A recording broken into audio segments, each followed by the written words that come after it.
家好，我是帮你创造自信微笑的牙医 Dr. Veronica。今天我要跟大家聊聊一个非常容易被忽略，可是又非常常见的一个问题，那个就是磨牙。磨牙就是上排牙和下排牙会往上一直摩擦的习惯，然后通常会发出吱吱吱的声音哦。那要怎么样发现自己有磨牙的习惯？磨牙最简单的方法就是去咨询你的牙医，你的牙医很容易看得出你是有磨牙。好，来，我们进入正题。那这个就是健康牙齿的构造，门牙、隔壁的牙还有虎牙。如果当你有磨牙的时候，它会短一截，然后也有磨损的表面。虎牙渐渐的也变成平平了，就会变短了。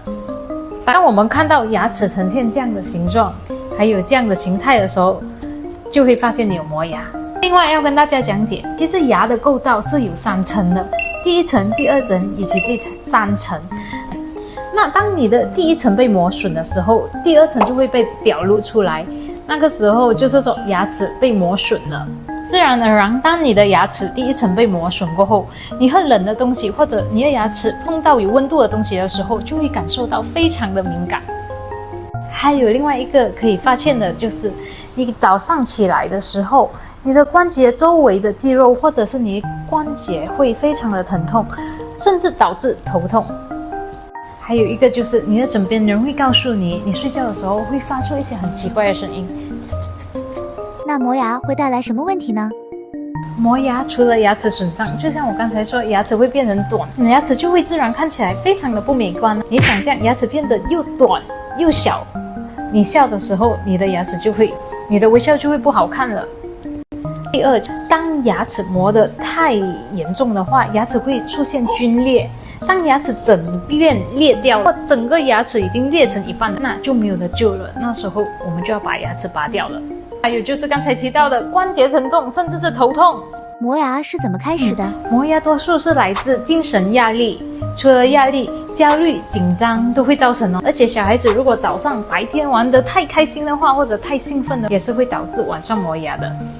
还有就是你的日常习惯，摄取太多的咖啡因，或者是睡眠的质量不好的话，也会导致磨牙。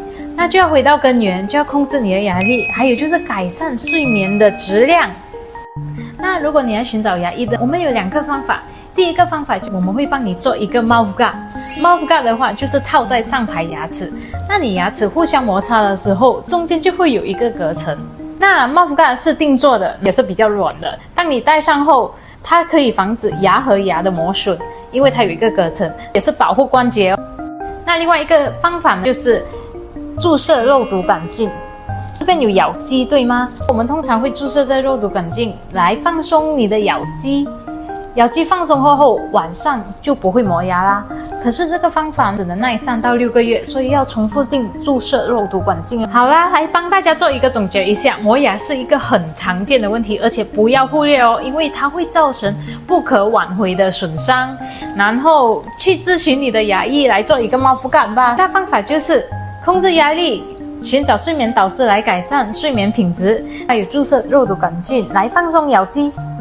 好了，今天的分享就到这里。喜欢我们的影片，记得按赞、订阅和分享哦。有什么问题的话，可以在下面留言。